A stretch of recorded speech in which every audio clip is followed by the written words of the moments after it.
Magandang araw sa inyo mga kapugi. Dahil natapos na natin ang mini oven dito sa ating treehouse. Dahil sa maulan ngayon, kaya masarap dito magmerenda na mayroong kasamang kape. Kaya sinubukan natin magluto dito ng tinapay. Sipag at syaga lang ang puhunan. Bonus na lang ang kapugian. Kung wala ka nito, ay lagi kang talo.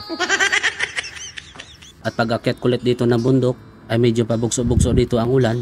Pero hindi naman nasira yung ating mini oven dito sa itaas ng ating treehouse mga kapugi. At kaya ngayong umaga ay tatapusin natin ito sa paggawa. Hindi pa naman tayo makapaglinis ng maayos dito sa baba dahil sa basa pa naman ang lupa at dahon na nakalat dito. At bago pala ako gumawa dito ng ating pintuan ng mini oven mga kapugi, ay sinukatan ko na muna ito gamit itong alambre. At nung nakuha ko na ang saktong sukat nito, ay dito ko na inilapat si yero para magupitan na natin ito. Ginamitan ko lang din ito ng pako para makaguhi tayo dito sa ating yero. At naging maingat na din ako dito sa paghawak dahil matalim din ito mga kapugi.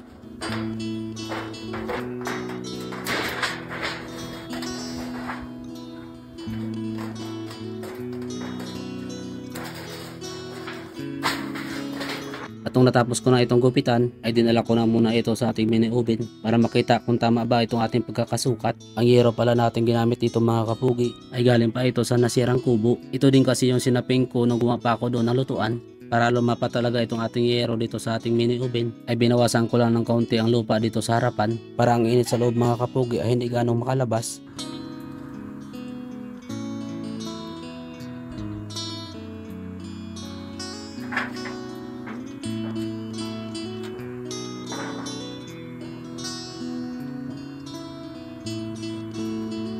At nung nakuha ko na ang sukat nitong ating pintuan mga kapugi, ay nagputol na ako dito ng kahoy para sa gagawin nating hawakan. May pintuan pa sana itong ating mini oven doon sa ibaba ng mga kapugi. Kaso nung bumagyo ay hindi ko na ito nakita, kaya gumawa na lang ulit ako dito ng bago.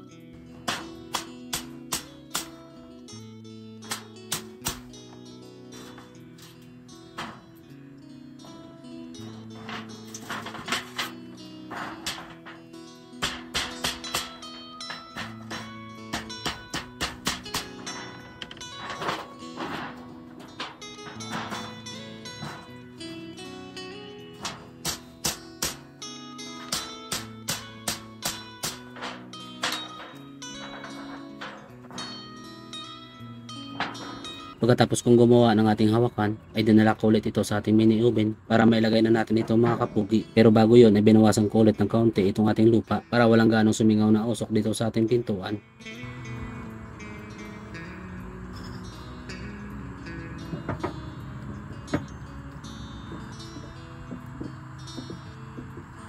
Okay na mga kapugi, may pintuan na tayo. Dito ay naglagay ako ng sabitan ng ating pintuan mga kapugi para kapag magluluto tayo dito ay hindi tayo mahirapan sa paglagay.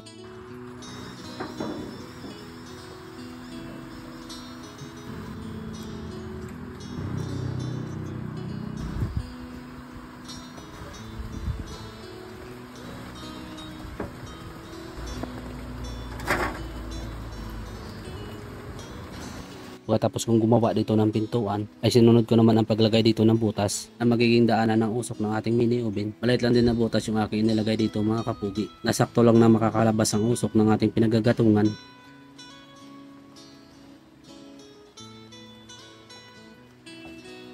Pagkatapos ay kinuha ko itong sobrang yero para ilalagay natin doon sa butas mga kapugi. Para mapulupot natin ito ay gumamit ako dito ng kahoy. Ginamitan ko din ito ng alambre para gawing pantali.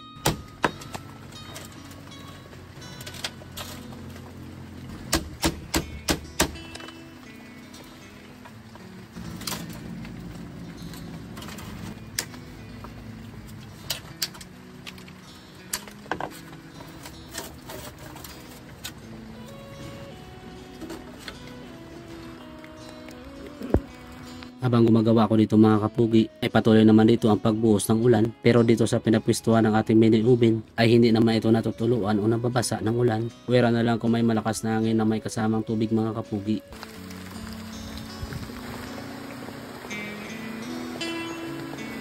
Ayan, tinalian ko magkabilaan mga kapugi para kapag humangin hindi siya matatanggal. Pagkatapos ay ginatuan ko na kagad itong ating oven mga kapugi para matuyo na at uminit na kagad ito.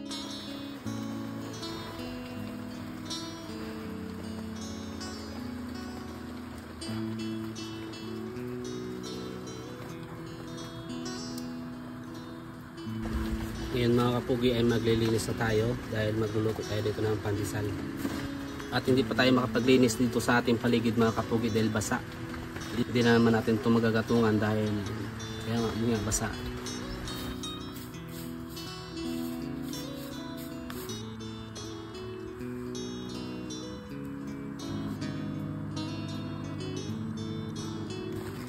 At kumuha na ako ng ulan dito sa ibaba ng ating treehouse mga kapugi. Kaso ay basa din ito dahil sa ulan. Bala ko pa itong patuyuin kapag uminit na ang panahon. Dahil sa excited na tayo dito magluto ng tinapay. Kaya pinilit ko itong gamitin na panggatong.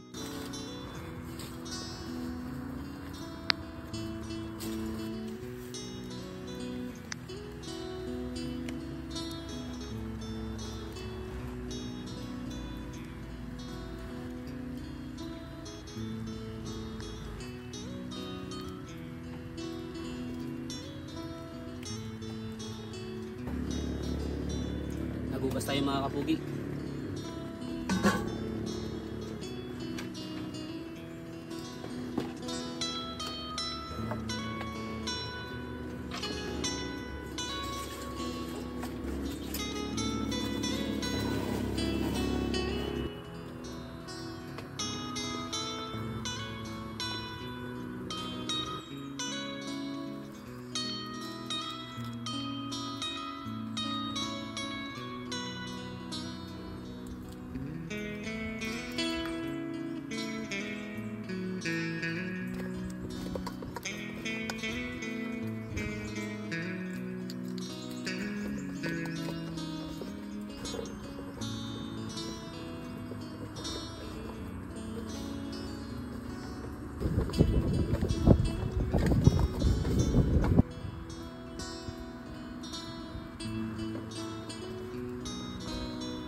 Dito ay inalis ko na yung mga kahoy. Nailagay ko na din yung uling dito kanina mga kapugi para matuyo na din habang nagagatong ako dito. Tinanggal ko na yung mga kahoy para mawala ng usok dito sa loob. Inantay ko lang dito na mawala ang usok mga kapugi bago natin isasalang ang ating ginawang tinapay. Kasi kapag nilagay mo ito na marami pang usok ay mangangamoy usok itong ating pagkain mga kapugi. Kumuha na din ako dito ng dahon ng saging na ipangsapin natin dito bago isalang. At kung wala ng ganong usok dito na lumalabas ay naganda na ako dito para maisalang na natin itong ating ginawang dough at papalaman na natin ito ng melted cheese mga kapugi.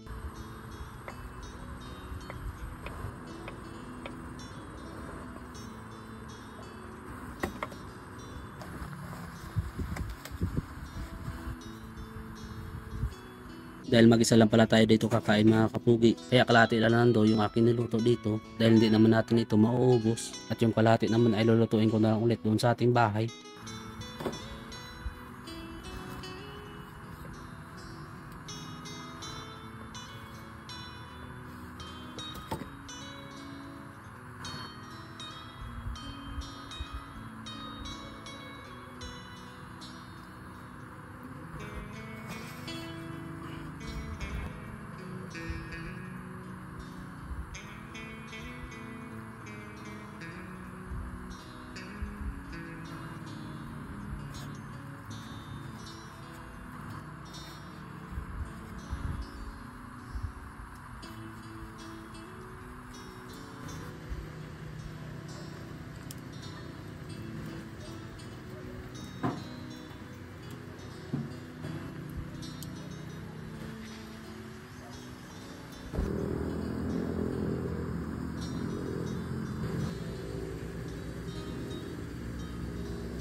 Uy.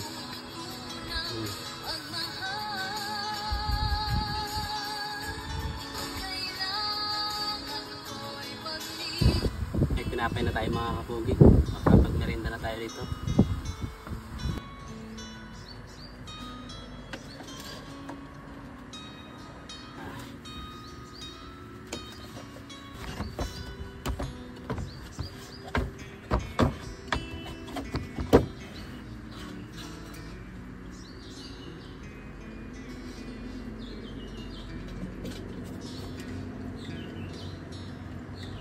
Merienda tayo mga kapugi.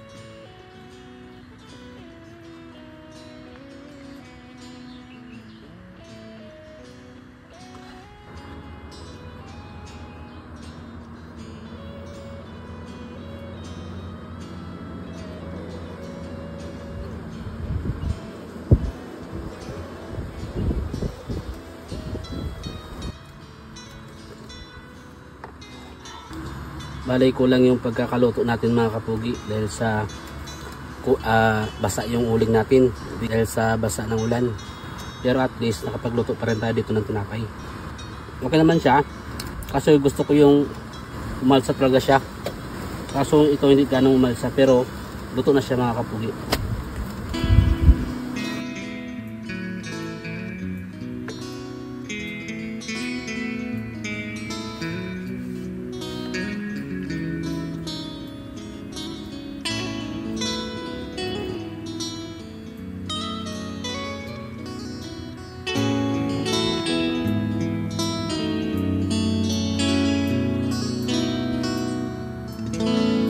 Sa mga nakaabot sa dulo ng aking video, maraming salamat at God bless sa inyong lahat.